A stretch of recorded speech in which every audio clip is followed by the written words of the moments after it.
Hey everyone, welcome back to Taoist Magic. Lord Josh here once again. Lately, I've been getting a lot of questions about Feng Shui, mostly from people wondering what it is.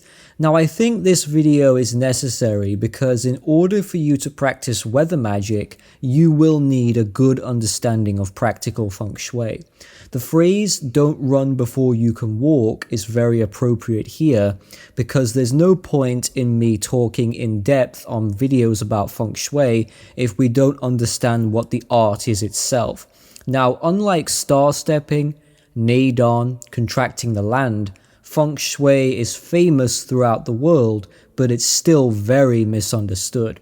I hope to clear up some of the common misconceptions in this video. Taoism is by definition a nature-based tradition. Its magical structure is like that of a giant tree with many branches growing from the center of the trunk. Each branch represents a different category of magical power, and from those branches form leaves that become subcategories. One such example would be Feng Shui, the study and practice of wind and water, which falls into the category of geomancy. Feng Shui is the Chinese art of placement, one of the 5 arts of Chinese metaphysics that places importance on a person's environment and how the qi within that environment affects their overall well-being, health, wealth, family, love, emotional state, etc. Feng Shui has been around for thousands of years. The word Feng means wind and Shui means water. Wind is considered to be a heavenly force, whilst water an earthly one. In between both of these powers is man. It's all about bringing yourself and the world around you into equilibrium with each other. Feng Shui masters will dedicate their entire lives to understanding how the hidden forces within the soil, rocks, waters can be controlled and harnessed for their own benefit. Everything emits a vibrational resonance, and this resonance can be manifested upon the Earth's terrain. This is why Feng Shui is also known as Earth Magic. It is centered on understanding the flow of the energy within nature. The energy within the land on the earth is heavily influenced by the forces of constellations, asterisms, and stars in the heavens. It is based on how these energies interact, such as the 5 elements that determine how a physical landscape will form, from the shapes of the trees, the quality and fertility of the soil, to the smells in the wind, the depth of the water, the colors of the vegetation, you name it. A wise master would be able to tell if an area is auspicious or inauspicious based on these factors by reading the land. Such masters treat physical landscapes like books. Each place has its own unique story and identity. If you learn the language of the land, and if you can understand the subtle signs, you will be able to utilize its hidden power. An example of a reading would be to examine the soil. Its color is used to determine what magical element is governing the land.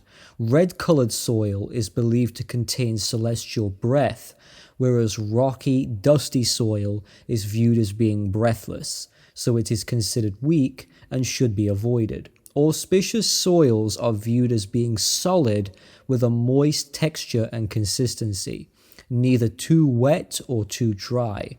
So if you buy a house on a plot of land that has dry, dusty soil and you start to grow fruit, vegetables, when you eat the food, you will acquire the qi from the land. That qi will affect your well-being. Now that can be very good or very bad depending on the situation. So if you're growing food from an inauspicious location, you could get sick, start to lose motivation, have nightmares, feel angry and emotional. Most of my viewers know I grow a lot of my own food, so it's very important to me that I read my landscapes very well. When I do readings, I also pay attention to the trees. Tall trees are viewed as protectors. Tall mountains and trees are referred to as promoting spirits. Also, look for normal looking landscapes with strange features. In Feng Shui, completely normal areas are mostly avoided as they lack the unique and powerful energy.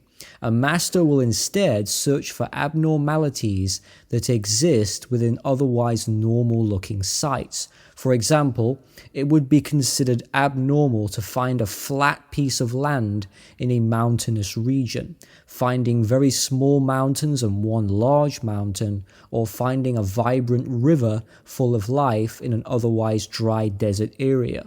Finding these uncharacteristic, eccentric features is of top priority.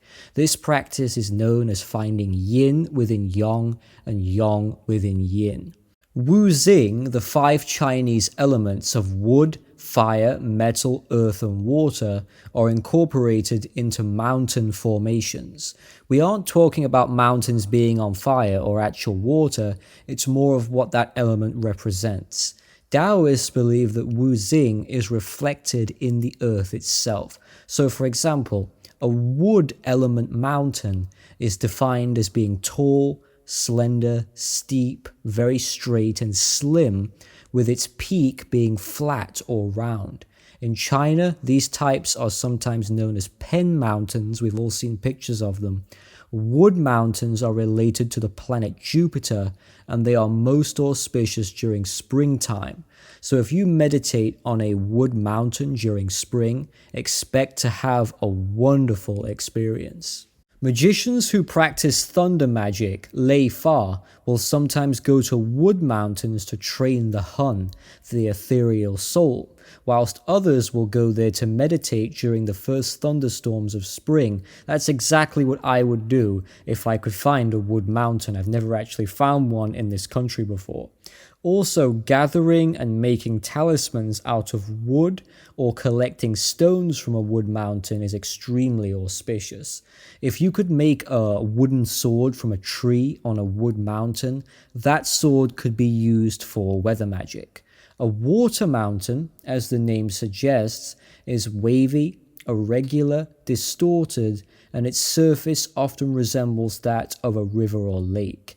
Its season is winter, and its planet is Mercury. The power within water mountains peaks during the winter solstice, and they make great places for training one's Jur. Fire mountains, right? These are cool. They are sharp at the top, they are pointed, they usually have a very broad base at the bottom and a sharp peak. These mountains are quite large. Its season is summer, and its planet is Mars. The power of a fire mountain is at its best during the height of summer. It is common for Taoists to collect herbs from fire mountains so they can practice astral projection or soul travel. Please see my video on soul travel for more information. Now, an earth mountain. These are the most common where I live in the heartland of England. As the name suggests, earth mountains are square, boxy, with a wide flat top like a plateau. They call them drum mountains in China. Its season is late summer and its planet is Saturn. Practitioners would go to earth mountains to cultivate the powers of the yellow quartz, which is used in ritual incantations and invocations. I'd say out of all the mountains, this one is probably the one I've had the most experience with. I once managed to reach contact with a spirit that guided me to a magical tool that I had to use for a ritual. So I was on top of this earth mountain in the Derbyshire Peak district in a meditation, and I completely gave in to this entity. I surrendered myself to it for a short while, and I followed the instructions of this.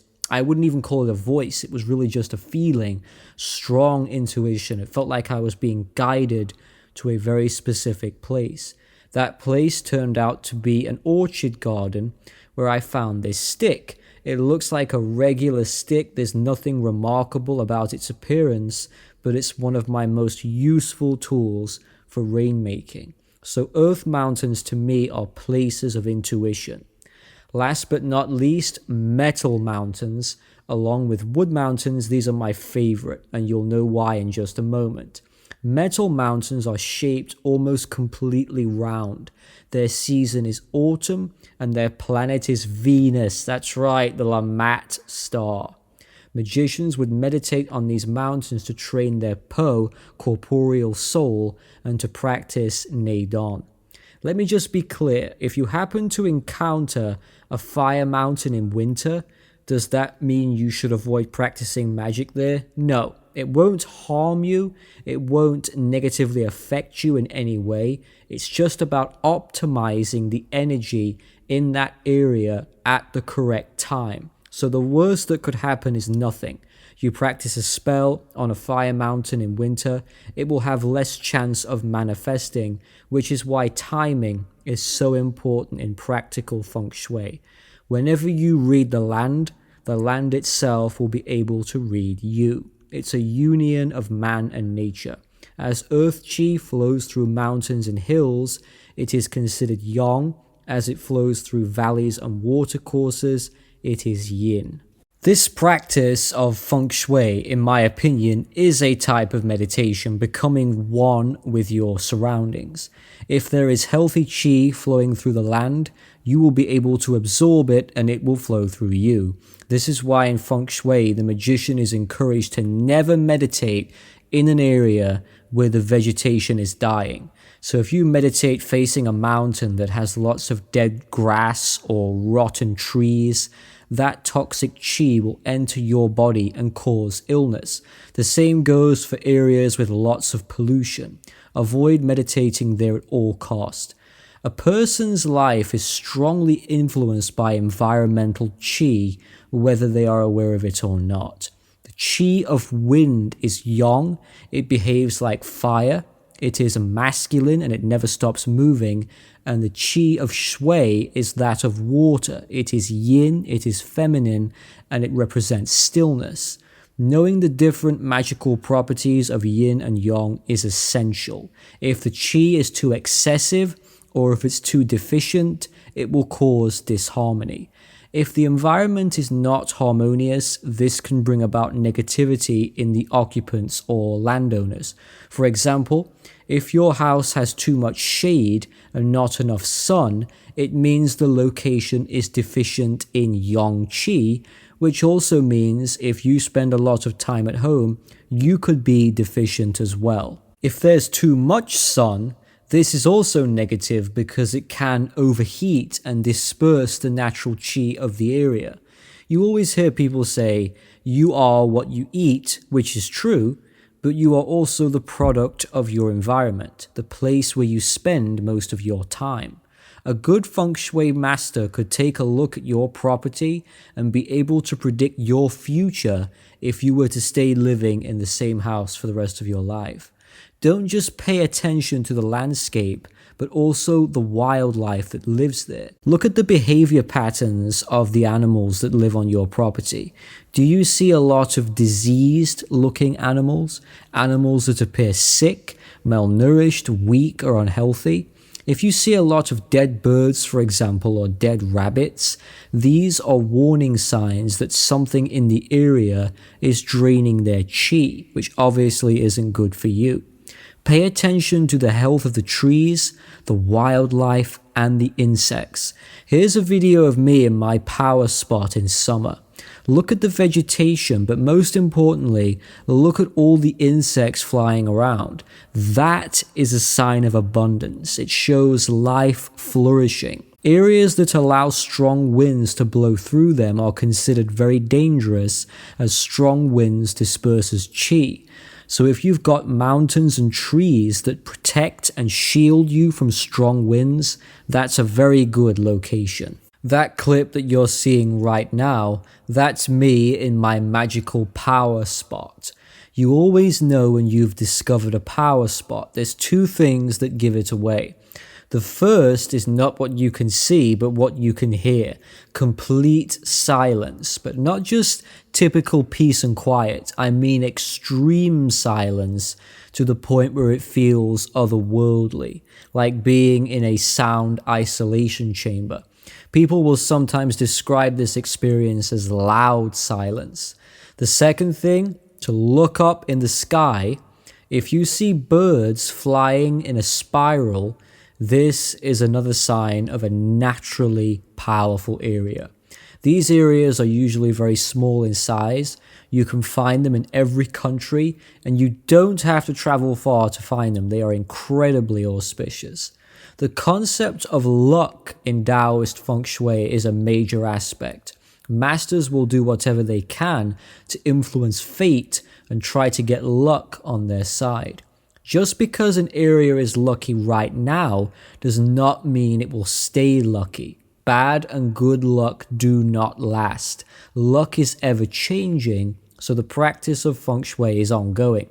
If I completely stopped my practice, this area would slowly decline, and this is because energy moves and transforms, and it's always working in a cycle. So what is auspicious in summer may not be so good in winter. There's always a gray area with these kind of things. There are two main schools of Feng Shui, the form school and the compass school. In modern times, there are many westernized schools. I personally follow both form and compass as I believe they both have great ideas. The form school, which is the oldest school, was originally used with the construction of tombs, and it mostly focuses on shapes such as buildings, neighborhoods, architecture, the shapes of mountain peaks, the topography of the lands. It also places much importance on rivers, lakes and streams, and how fast the water is flowing. The slower and deeper the water is, the better. Sharp corners and sharp angles are almost always considered harmful in Feng Shui. It is believed that sharp straight lines produce what is known as Sha Qi. This is dangerous energy that can cause misfortune. Gentle curved lines that resemble those of flowing rivers bring about abundance. An example of a curved structure would be the Great Wall of China. It's not straight or overly angular, it moves and bends with the land, almost like it's taking the shape of the earth itself, like a dragon sitting on the earth. A massive part of Feng Shui is the four celestial animals, consisting of the red vermilion bird of the south, the black tortoise of the north, also known as the dark warrior, the green dragon of the east, and the white tiger of the west. I've already made a very in-depth video on these creatures and what they truly represent in Feng Shui, so please watch that to find out more. It's very important that you see that. Form school is centered on environmental harmony. If something looks pleasing or beautiful, it is generally considered to be auspicious, and the opposite is true if one considers something to be ugly. In the compass school of thought, this approach makes use of a luopon or geomantic compass. This tradition focuses more on aligning buildings with the appropriate stars. This is why in ancient China, altars were often constructed on top of mounds and hills, and these sacred mountain altars almost always have a direct connection to a divine constellation or group of stars. Compass school utilizes the forces of the five elements, Wu Xing. It makes great use of Chinese astrology and numerology, and it incorporates the 8 trigrams of the Bagua into its teachings. It also involves the birth dates of every person who lives within the building or house. This is a much more precise and mathematical approach. In Chinese history, Feng Shui was used to arrange buildings, construct elaborate imperial palaces, build villages, tombs, altars, and temples.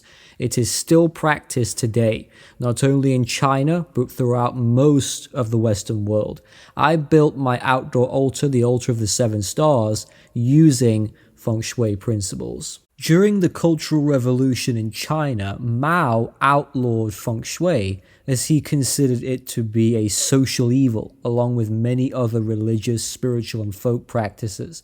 Feng Shui masters were beaten by the Red Guard, and many of their books and teachings were destroyed.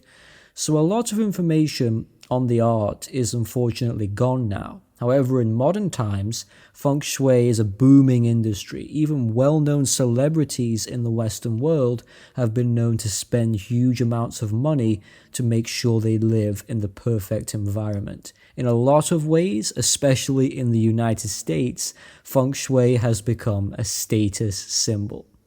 So thank you for watching this video. Hope it's given you an idea of what Feng Shui really is and cleared up some of the misconceptions about it. Take care, and I'll see you soon.